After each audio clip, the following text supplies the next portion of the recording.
Good morning, everybody. Welcome to this edition of the Weekend Wrap Up, the news that matters here on Shelbyville Now. I'm David Thomas, and this is Mr. Josh Blevins.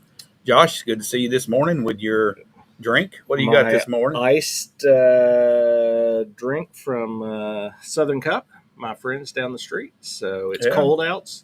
I mean, it's hot outside, so I need a cold drink. So I got a 7 Brew this morning and put it in my own little 7 thermos. Brew. Yes. Look at you being all fancy. Yeah, I got black coffee, and it just threw them into a fit. They didn't know what I wanted. Nobody just pulls through and orders coffee. I mean, you can't just go in and order coffee now at one of these coffee places. No. Do you want a latte? Do you want a cappuccino? Do you want an Americano? I got up to the window and they had me an Americano fix. I just want black coffee.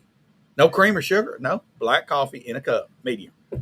And they gave it to me. And you know what? It's pretty good. Is it good? It's pretty good. Well, good. Not as good as mine, but I mean, it's close. And Southern Cup's got a good, I'm about real coffee drinkers. Don't put anything in it. They drink straight coffee, black. Yeah. And that's how you know the coffee's any good. How's yours? Mine is excellent. And it is not straight coffee black. It's probably very little coffee. It's a milkshake. Involved, so, I bet it looks like there's some chocolate chips or something. I don't think there's any chocolate chips, but it does definitely have some whipped cream on it. All right, we're going to get off the coffee and get to work. Yeah. Guys, thanks for tuning in this morning. And we want to thank our sponsor. We do.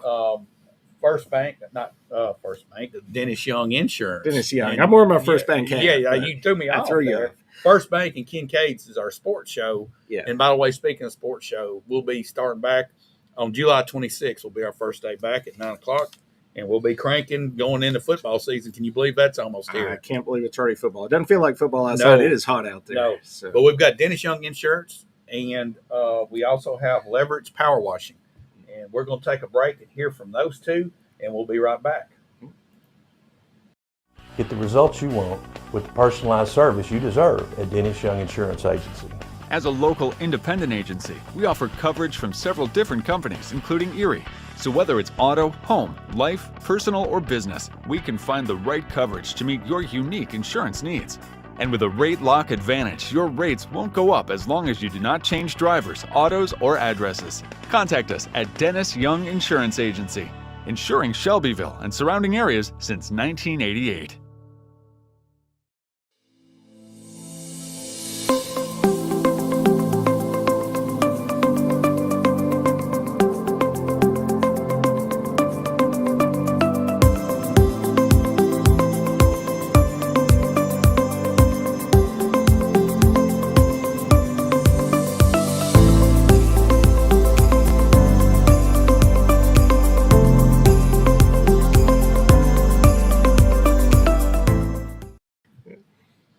Welcome back in here to the weekend wrap up. And Josh, you had a few more things this week than you did last week. Busy week. Not a lot of it super newsworthy, but we'll cover it anyways because, we like to go off on rabbit trails. So, I had a lot of events I was at this week. Most days I had 2 or 3 events each day. So, before you just recently, we've still got hot weather here. We're going to have highs around 90 degrees, heat index over 100 again. So, if you're outside, take care, stay hydrated. Watch for some pop-up storms this afternoon, possibly. Lots of pop-ups going around. So, And, if you're downtown on the square eating chili, stay in the shade. Right, so exactly. But between the chili and the heat index, it could get a little warm. It could get hot down there. Yeah. So, a few things I did this week. Tuesday afternoon, I got to tour Musgrave Pencil Factory. Yep. So, that was an interesting event. That's I drive by it all the time, and I see it there, and I see the big pencil outside, but I didn't have any idea how they get that piece of lead in the middle of that piece of wood. So I got to see the process. They start with the 2 wood slats, and then they cut some little slits in it, and they put the lead in it, which is not lead, it's graphite. Graphite, be very clear that there's no lead involved. There's no lead. You won't get lead poisoning. It is poisoning. graphite. Right. So then they glue the 2 pieces of wood together, then they run it through some machines. And then when it's all said and done, you get some fancy pencils like that. And these are even coloring pencils. And they have a patented machine with their name on it at the Smithsonian Institute. Do they? Musgrave Empire, I think. Yeah. The owner there could probably tell you more about that. Yeah. But I got to see it when I was in high school. We went, our class went. Yeah. We had a tour, and we got to see the historical Shelbyville display there. Yeah. The pencil manufacturing machine was on display there, and Musgrave's name was on the patent. So Yeah, I think it was them and Empire together did that. Yeah, pencil's not something you think about every day, but they're still employing over 100 people Right. here locally, family-owned, Yes. small business. And they said, which blew my mind, in the United States, we still go through, I think the number they gave us was over 3 billion pencils a year in the U.S. So there's still a lot of pencils being used out there somewhere. So Well, yeah, I'm telling you, I use a pencil more than I do an ink pen because I have to have an eraser. You know why, Josh? mistakes, you I never make a mistakes. mistake. I make mistakes. Just every time I write something, I make Yeah. a mistake. Yeah. And you can't erase an ink pen, so you got to have the pencils. These are Pencils. colored pencils. This is Yeah. what kids use to color. Oh, sure. Do you still color? I don't have any color books. You know, we talked to the owner. I can't remember his name. About 2 the months ago. Hewlins, I think, are the ones that have it right now. Henry and Rayford. Okay, I talked to the folks there a couple months ago, and I've been meaning to get over. I'm glad you got to go and see it firsthand. So that's 100 people employed right here in Shelbyville, and we're manufacturing something in the United States of America and in Shelbyville, Tennessee. Used to, Josh, 30, 40, 50 years ago, that was a thriving area of town. All the pencil companies were out there, and we probably had 6. And now we're down to that 1, and we got tagged as the Pencil City. We did, yeah. And I didn't know until I went on the tour, a pencil like one, they do Home Depot pencils, which are obviously very orange on the outside. To get that nice sheen of orange on the outside, 7 coats of paint. Yeah, they run that back through the machine 7 times to get that. Don't they make Carpenter pencils as well? Ton of Carpenter pencils. And you can do custom pencils. You can order Carpenter pencils from them with your logo on it, and all different pencils. Anything in the world of pencils, they got it. So they also have right next door, which we didn't get to see this, but it is next door. They have a box manufacturing plant there, right? And they make 2-piece boxes that aren't just used for pencils, but they're used by a lot of other companies for giveaways and stuff like that. So well, it's good to see a company in the United States, and especially in Shelbyville, Tennessee, be able to come up with the right combination of where they can make a profitable product. Yeah, and here in the United States, and employ that many people. Yeah, and they're talking, and this is just talk right now. They've not done anything. It's not moving forward, but they may even look at doing a little bit of expansion. Because the way things are going with tariffs right now, they're talking to some companies that are manufacturing pencils overseas. If the tariffs get to the right dollar amount, it may be more beneficial to them to actually manufacture them right here in Shelbyville than to import them from overseas. Yeah, you're looking at that. China's got, they do most of your mechanical pens and pencils. Yeah, a lot of them. And you start getting this 55% tariff on it, you're probably getting close. Now, the problem is, you got to tool up, so it's going to take a little while to do that. Right. Yeah. But it would be great to see that come rushing back in here. It would be. So, just shout out to all of them there. And Scott Johnson is the president. That may be who you spoke Scott. with. Yeah, Scott. He was very generous with his time. Over an hour he walked us through there, so it was really nice. And look forward to great things from there. And if you do have lots of coloring books at home, you can get those on their website. I think $6.49. You need to get you some of those. I got me some right here. Oh, so those are mine. I asked for those special while I was there. So yeah. Very good. Some coloring pencils. So I may give me a coloring book to go with them now. Yeah, so. That's what you need to do. Same day, a couple hours later, turned around and went to the county commission meeting. This was expected to be an uneventful meeting, and it was for the most part until the end that we'll get to at the end. But it was mainly quarterly reports, and there are 9 on the list. I should have checked check boxes. We had at least 1 extra show up that doesn't normally. We also had 1 that's normally there that was gone. So we had 4 or 5 presents. 5, I believe. So maybe been 5. So that was good. The report I always look forward to every quarter, and it was a little different this quarter, is our friend Tanya Davis's trustee's office. Right. Because this is normally the one that tells us how much money's in the bank. Right. And I like to know how much money we have, not all these budget numbers that are just guesses. However, as she explained during her presentation, they had a sudden, unexpected need to switch software companies midstream. I think it had happened in April. They were forced to. They didn't have a choice. They didn't go out and say, hey, man, we sure would like to switch our software. So the company they were using Maybe got bought out. I heard part of it, and I didn't take all the appropriate notes. But either got bought out or shut down, and they had to switch to a different software company. So in this report this time, there's actually 2 sets of books currently going on in the county. Oh, that So sounds shady, doesn't it? It's not shady. It's just they had to switch. But the problem is, not all the transactions are in both sets of books yet. Right. So you've actually got 2 different reports here. So either we have $150 million in the bank, or we have $125 million in the I bank. like the 150. Let's stick Could with you that. pick that? Let's take the 150. So we're somewhere in there Yeah. as far as money in the bank. The one that we talk about a lot, debt service. One of these reports shows it, I think, at 59 million. One shows it at 57. It's somewhere in there. Okay, so they're working through the process still. The auditor Yeah. is in town. They're getting all their numbers together, and there will be an audit that comes out in the fall that will have the final Yeah. real numbers that we'll. well, we'll all talk jokes about at the time. aside, our trustee's office does a great job. And, Right. Yeah. And don't you just love computers and the problems that are associated with them? Well, and that's a big deal because can you Yeah. imagine the number of transactions that the I know county it. has during a calendar year, and Yeah. to have to go in and re-enter all those transactions into the new software? It's no fun. I don't think that's any fun. So, but I'm sure they're doing a good job, and we will have an audit in the fall that will tell us how much we really have in the bank. And then our road superintendent, he gave probably the longest report there, and his big item was the new red light at 231 and 82. Have you been through it yet, Josh? I have been through it about a half a dozen times already. I happen to go north Did you quite stop? often. I stopped when it was red, and I went when it was green. There's so, a problem there. well, there's a couple issues.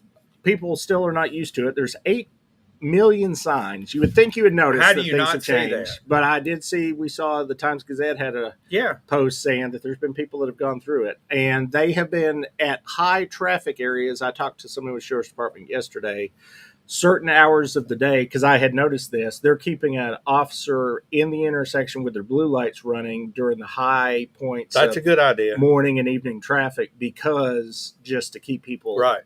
aware of what's going on there. The other thing is they are supposed to lower the speed limit there to 45, which if you read all the announcements on Facebook, it says it's been lowered to 45. It's not yet. The signs are not up yet. Actually, let me take that back. The signs that say 45 have been installed, but they're covered. So if you drive up to that light, it still says 55. As of last time I went through, it was yesterday morning. It could have changed the last 24 hours. But yesterday morning, it still says 55 miles an hour coming up to it. So that is the legal speed limit at the moment. They are saying they're going to lower it to 45. Which All right, is Josh. also supposed Let's to help. talk about a So, little history here. Yeah. 3 years ago, that was 65 miles an hour through there. About 2 years ago, it got railed back to 55 through Yeah. that area. So, in a course of less than 5 years, people that have driven this road their entire life are now going to have to make an adjustment from 65 to 45. And some of those folks are still going to relive and be 10 years ago and be buying 65 through there. It's just a habit you get used to. I you know? personally, when I cross that Rutherford County line, which is where it switches to 55 now, I'm still guilty of staying up around 65. A lot of You're times, looking out. so, You're like on the interstate highway. yeah. I mean, in comparison, and you're used to it. It feels like at 45 you're crawling, Right. but that's what it is for safety reasons. And we got to all throttle back just a little bit because that is a very dangerous intersection. Now that they've got the light there, it's probably going to be even more dangerous until everybody gets settled in. So everybody gets used to it. And that's not the only new light. That was the other point I wanted to make. We don't talk about it a lot because it's on the Rutherford County side of the line, but they literally within the last couple of weeks installed a light at the Rock Springs Midland Road 231 interchange as well. So we've got 2 new red lights between here and Murfreesboro. The one on the Rutherford County sign is not turned on yet, but I'm sure any day they could because it's there flashing now. So do you think that this is going to help with accidents, Josh? hopefully in the long That's run. the goal. Because that's the goal. We've had a lot of fatal accidents at that intersection, so that was the whole point. So we're hoping that it helps there, and definitely pay attention when we drive through. I mean, even when I drove through it, the times I've driven through, besides just going through when it's green, I'm looking every direction, expecting somebody to not know yet that the light is there. So I would take an extra 5 count before I pulled out when it turned green, and make sure to look as if there wasn't a light there just to be safe. Right. So, yeah, because you don't want to be the guy that pulls out in front of somebody. Even if you've got the green light, if the guy hits you, it's still going to hurt. Yeah, So, it is. whether you're right or I know, not, it's irrelevant. It's going to hurt. Yeah. So, pay close attention at that intersection. So, other than that, that was the monthly report, quarterly reports, and we thought that was all that was going to go on at this meeting, but we happened to have brought a clip, if you could prepare our one and only clip that we have today. And at the very end of the meeting, something happened that we were not expecting. So let's play our clip, and then we'll talk about it. All right. What I want to say to you guys is I want to take a moment and share my thoughts with you regarding the future of Bedford County.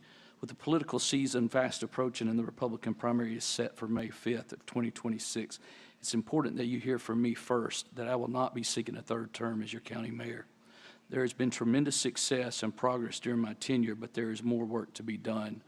So I will be preparing my administration and ensure a smooth and successful transition with the voters' choice to follow my administration. So I thank all of you for helping me make Bedford better, and there is an official press release to follow after this. Move to adjourn, Mr. Chairman. We're adjourned.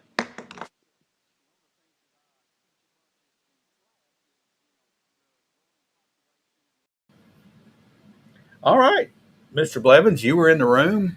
Did it catch you off guard? It caught me off guard. I had no prior heads up. Yeah. I don't think a lot of people did not have a prior heads up. I'm going to say I think a handful might have, because there were people in the room that normally would not have been there for that meeting. If you didn't catch what he said there, basically it is he's not running. The county mayor is not running for a third term. It was widely expected he was running for a third term. He'd even posted at least one video already to his campaign Facebook and YouTube, which indicated that there was a campaign about to happen. And there's not anymore. So this turns county politics a little bit up on its head for the upcoming election cycle. We don't know who yet, but I'm going to guess there's going to be several people that are going to come out and try to run for this seat now that it's wide open. People that wouldn't have otherwise run if he was running for re-election. Right. So, and outside of the county mayor's spot, we know we're going to have a new sheriff. Right. We got 18 county commissioners. Any number of those could turn over. And then on the city side, you've got the city mayor and three city council members we got that a are whole local government. So between now and next December, we could be in a whole different political climate. Except your seat's nailed down for a little while, Josh. You don't have to worry about it. There's three city council seats that are not changing until 2028. But other than that, the whole rest of the county is up for grabs. Yeah. So, I just, I wish Mayor Graham the best, whatever he chooses to do next. And it's going to be interesting to see all the different people that do throw their hat in the ring on this. It will. And I've seen, posts and comments and speculation already. A lot of people from our side, the conservative side, saying, hey, we want to get a strong Republican in. We want to get this in. We want to get that. This is just me personally, who I've got to, I'll have one vote in this matter. What I'm going to be looking for in this election is if we could get somebody in that seat that is willing to reach out across the aisle and fix this city-county mess. Right. If we could get somebody in there, and I don't care if they got an R next to their name, I wouldn't even care if they had a D next to their name, if they were willing to sit down, and we've got a county mayor that sits at the historic courthouse every day and works, and we got a city mayor that sits literally within walking distance across the street, there is no reason that they shouldn't be sitting down at Pope's and having lunch once a week at least. Yeah. And talking through what is going on in Bedford County and what's best for the people of Bedford County, because both of those individuals represent the exact same constituents. If you're the county mayor, you're representing everybody that lives in the city of Shelbyville. If you're the city mayor, you represent those exact same group of people. And the fact that we've had this back and forth and this tiff going on between the city and the county, as long as I've been here for the last few years, is I've said before, it's ridiculous. A lot of people are confused about that, Josh. Yeah. A lot of people think if they lived in the city that the county mayor has nothing to do with them. They think it's the city mayor. But the county, the city of Shelbyville sits right smack dab in the middle of Bedford County. We are the county seat of Bedford County, okay? Yeah. The bulk of your taxes that you pay local taxes goes to the county. Exactly. Yeah. And you've got roughly half of Bedford County, population wise, lives in the city. Lives in the city. All right, so the county mayor is over the entire county as far as the chief executive officer, and then we've got the city that's separate, and we get to vote. If you live in the city, you get to vote for both. I've run into so many people, Josh. It's I don't get to vote for. Yes, you do. Yes, and you should. You better. Yes, get out and vote. So and that's you have 2 county commissioners. Make sure you're voting for your county commissioners. Right. And a lot of people think it's city council and the city mayor and that county stuff is something else. Yeah. But everybody has got to get educated on this and understand. They live in Bedford County if they live in the city of Shelbyville. Yeah. It's mind-boggling to me how many people get confusion. Right. I don't understand that. Yeah. But so again, just my opinion, but the biggest thing I'm looking for in this election for me when I go into that ballot box is who could possibly, bring some of this back together that's been broken for quite a while. So, and partisanship aside. So I'm less, especially at the local level, I'm less worried about some of the partisan issues that at the national level they're a bigger thing. But locally, we've got a ton of independents, and we've got a couple of Democrats at a couple of the county seats, and they're not out there blowing up the county or doing anything. No, and I think most of your Democrats are going to run as an independent. Right. Yeah. A lot of people that are Republicans run as independent. Yeah. Because of our primary situation. Right, because of the situation here locally. So that's what I'm looking for. That's just me, and it is going to be an interesting next, about 14 months or so till all that gets sorted out. So we'll see. It will be here before you know it. It will be, and I would expect possibly some people announcing sooner rather than later, which let's jump real quick. I didn't put this on here, but we did have an announcement this week in the sheriff's race of John Sweeney came out and gave an official announcement. Everybody kind of knew behind the scenes that he was running anyways, but he went ahead and put a post out and said, "Hey, I'm running for sheriff. This is why I'm running for sheriff." I believe his platform is even about pulling everybody back together and togetherness and whatnot. So, kudos to him for running. We're fairly certain there's been no announcement, but I would bet money that at least Nakia Elliott will be in that race as well. So we're going to have at least 2 people running for sheriff there. So I know both of them know Nakia a little bit better than John, but both of them seem like, they'd be good sheriffs. Good candidates. For the good candidates. So, Thursday, I did a brief little talk at the Business Networking for the Now. They do this every month. I just wanted to give them we'd talked about them on the show a couple other times before. Right. It's just a good event. It is totally free, and it's a good way if you have a small business in town to it's a networking event. It's just get together for an hour once a month, network with other small business owners. You don't have to be a member of anything. You don't have to pay any dues. You don't have to do anything. You just show up to this event. Every time there's more food there than people eat. There's a ton of free food. Yeah. We had they had zucchini bread and banana bread and coffee. They had a whole spread this month, and it was hosted by my friends at Rosenwald Center this month, which I actually attended 2 events there this week, and they do a good job here in the community. But it's just a good way. Look for their Facebook, Business Networking for the Now, and they always post what's going on. They haven't announced, but next month there'll be a similar meeting, and for an hour, show up, meet some other small business owners. You may get some ideas there. They always have a speaker. This month's speaker wasn't the greatest. It was some city council guy, but next month they'll have a really good speaker, so it's worth going to. So I'll speak for a small business owner. Yeah. It's hard for a small business owner to get out and go to stuff like this in the middle of the day when you're trying to conduct your small business. Trying to do business, which is why they try to have it in the morning as a breakfast.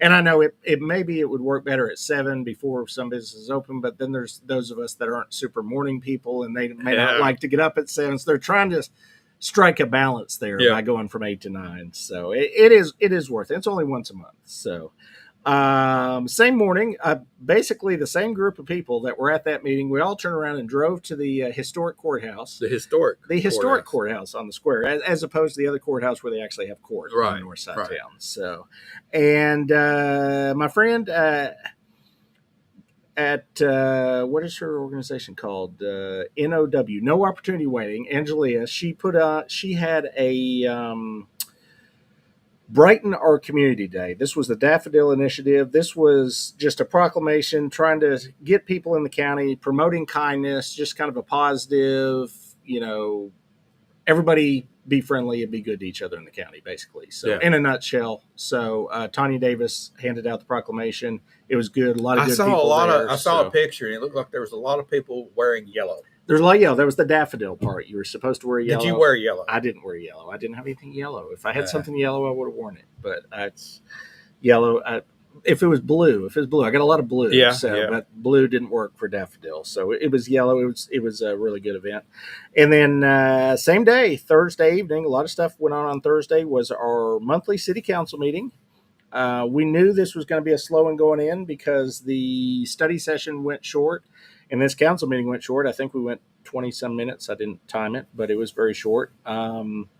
We had announced that the soccer complex, they're moving along. Things are happening. I'm not sure they've broken ground, but they're very close. They definitely have a design, I think, just about knocked out.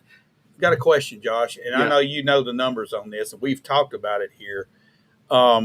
In the end, after this is completed, how much will the city of Shelbyville actually have invested in this, and how much of it will be from grant money? Do you know Yes. the breakdown on that? The actual dollar amount that the city is putting into this complex is $770,000. Okay. And the total value when it's all said and done should be in the neighborhood of 4 million, maybe 4 million plus. Okay, so we got to use the land as part of as our that investment. counted as part of our investment, didn't even have though to, we like- own that from way back when. We didn't have to write a check for $770,000. It's the land. No, we value wrote a check for 770 plus plus the value the land. of the land. Okay, so yeah, it's $770 plus the plus value of the land. and we end and up with it's about a $4 to $5 million All right.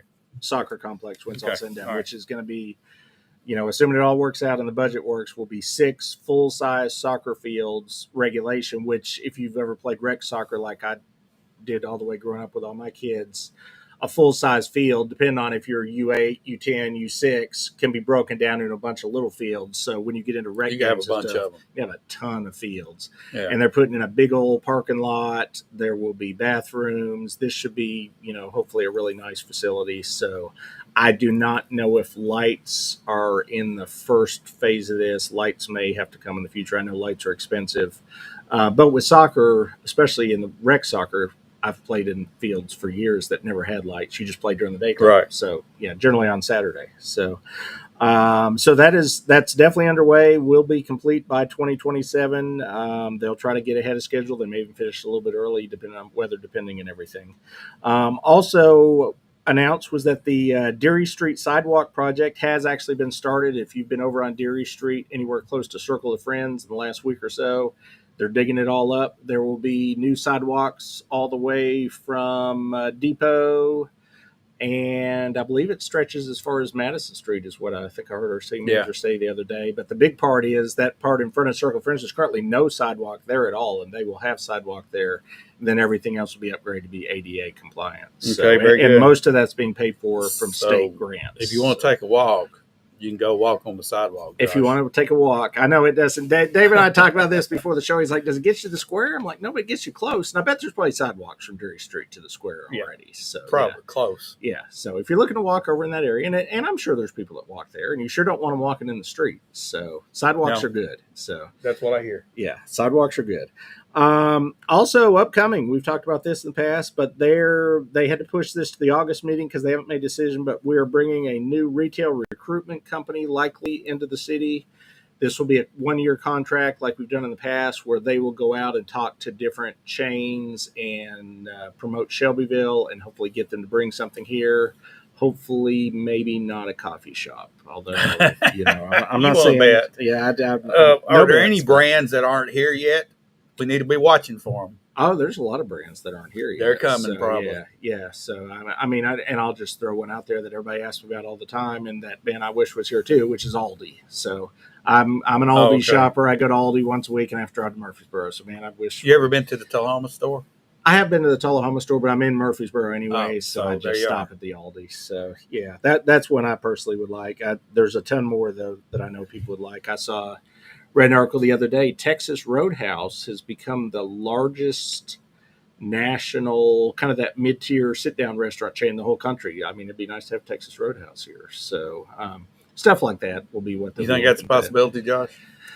I don't know. There's not a lot in there. I think the one in Murfreesboro is the only one I know of anywhere around here. So I don't know where they're at. And there one over in expansion Manchester plans. on the interstate. Is there? There may be. I've never been There's there. that type of steakhouse over Okay, there. I it think may it be. might be. Yeah, it may be, or Logan's. I don't know what's down Yeah. there. But that's another one I'll just throw out there, and they'll be looking for chains like that. We did approve 2 rezonings. Both of these pieces of property were owned by the city, so I thought it was kind of funny sitting there voting on. Yeah. Are you going to vote no to rezone your own property? I mean, it's one of those things. So it went by legally, unanimous. it went by unanimous. Unanimous. Yeah, it's. I mean, you're not going to vote no to yourself, but I guess as a technicality, you do have to have Yeah. the vote anyway. So, and then the last thing we did was there were two upcoming events. One which is currently going on that we mentioned briefly earlier, which is the Chili Festival. And then later in the year, we got the Mule and Bluegrass Festival, and we voted to give some hotel motel money to both of those Right. events, which we do that with local events that bring people in from out of town that run over a couple days because they help generate hotel motel money. So we give some of that back to them in return, and hopefully they use that to market the event to bring more money to town. Right. So we gave $3,000 to the And I Chili want to Festival. mention Yeah. this, and I think you mentioned this last week when we were talking about the events at the celebration grounds. Yeah. When somebody rents a camper spot in that campground there, they're paying a hotel motel They tax. pay that tax for So RV when we spot see rental. the mule people coming in and they fill that thing up, With hotel RVs. motel tax is being paid on that. That is money A lot coming of into the people city. don't understand that. Yeah, it doesn't. Yeah, it doesn't just mean a hotel motel. It also means an Airbnb. Right. It also means an RV spot. Anything where anybody would be staying that is coming in from out of town, there's an added tax on that, and that goes to the city, which we then use that money to. This is one thing that it's used for, which is events like this. We also the Riverview district, which is under construction right now.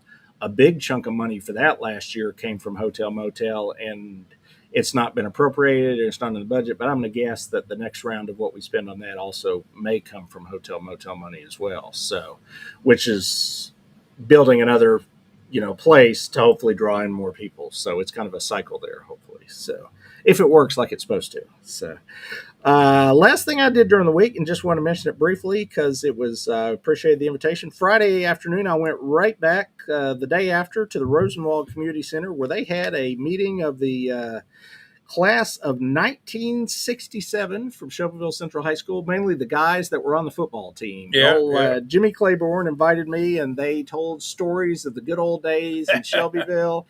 And my favorite story, I told David about this before we went on the air, was Mr. Claiborne. He used to walk to school. He was the running back, I believe, for the football team. And he didn't actually walk. He ran to school because he was always late. But back in 1960s, the penalty for being late was you got 1 lick from the paddle for every minute that you were late to school. So almost every day he got to go up in front of the class and get licks for how many minutes he was late to school. And man, you couldn't do that in school anymore. No.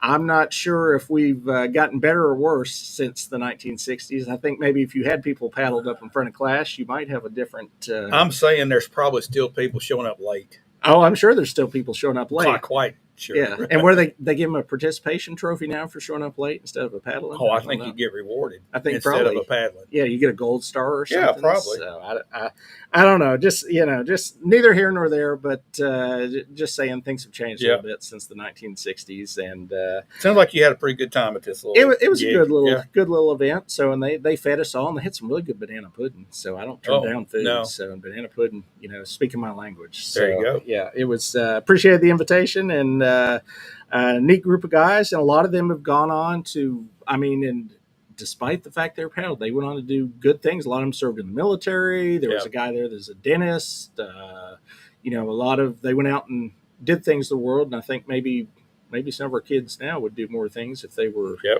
disciplined a little more. Yep. But we don't want to get off on a rabbit trail. No, let's don't go down that We path. won't go down that path. So, but other than that, that was the last thing I did this week. I debated going down and get some chili last night, but I had just cut the grass. It was hot, and I said I'll go after the show today. Yeah, chili is So, hard to eat when it's hot outside, though, man. It needs to be a little crisp, cool. Yeah, I heard some of the backstory. This is an official sanctioned chili event. However you get official and sanctioned.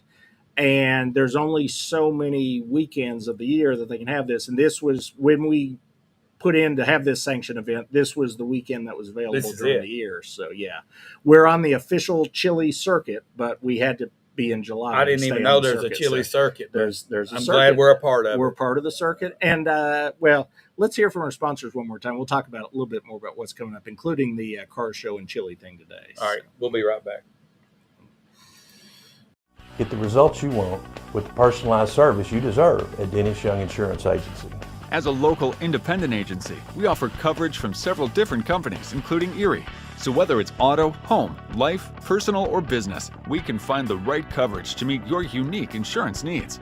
And with a rate lock advantage, your rates won't go up as long as you do not change drivers, autos, or addresses. Contact us at Dennis Young Insurance Agency, insuring Shelbyville and surrounding areas since 1988.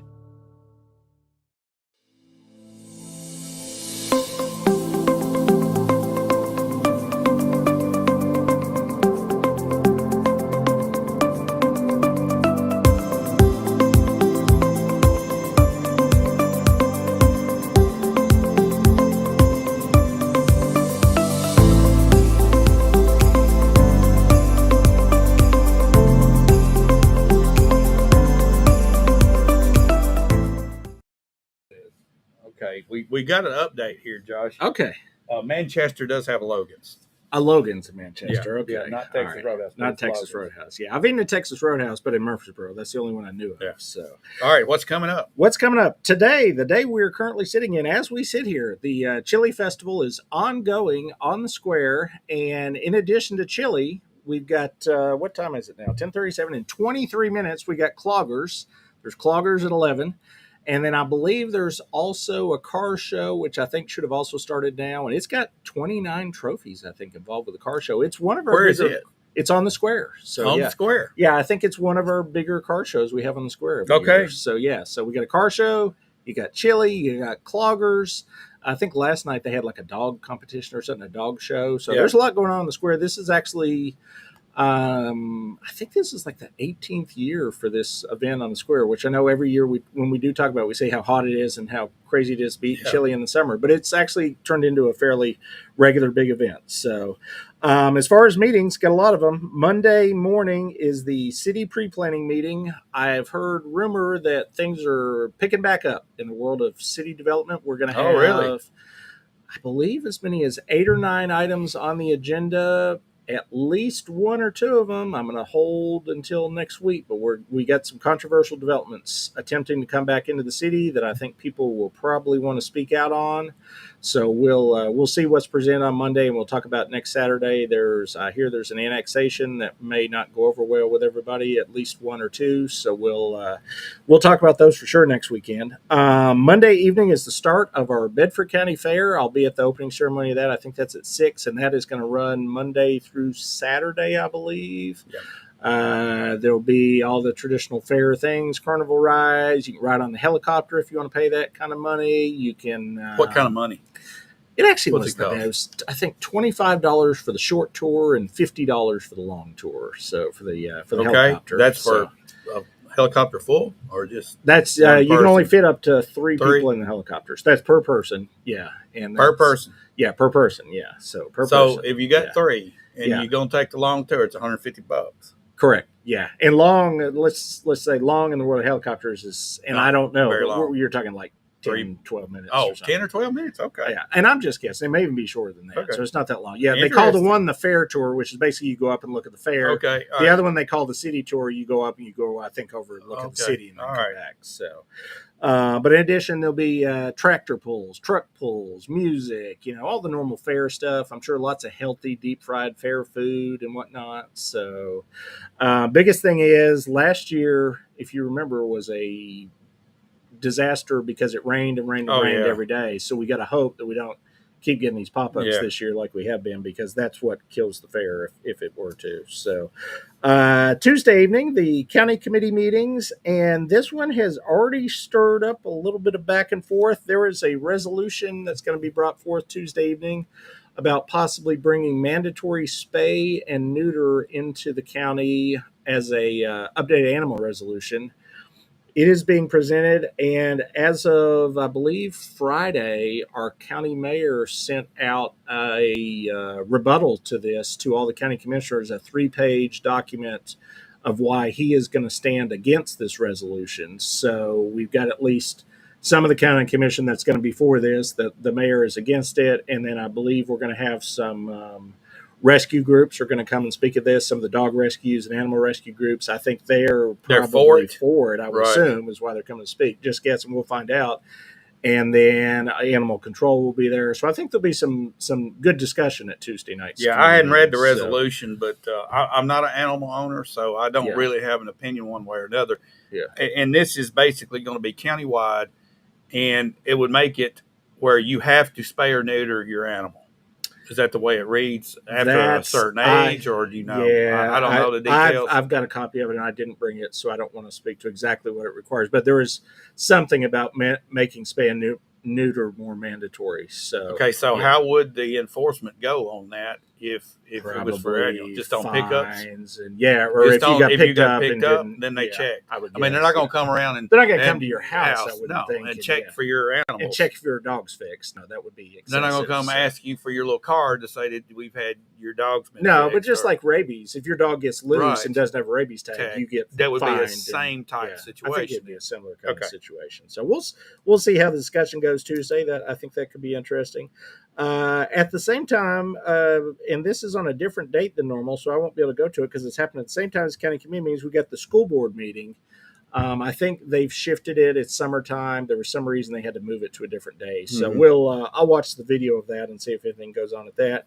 And then Thursday morning, the always exciting, which I'm on this board, so I will be attending the Bedford County Railroad Authority meeting Thursday morning, and we'll talk about all the trains that go through Bedford County, which isn't a ton, but they're actually an important part of our industrial district. And honestly, Josh, if you live on the east and northeast side of Bedford County, you experience this.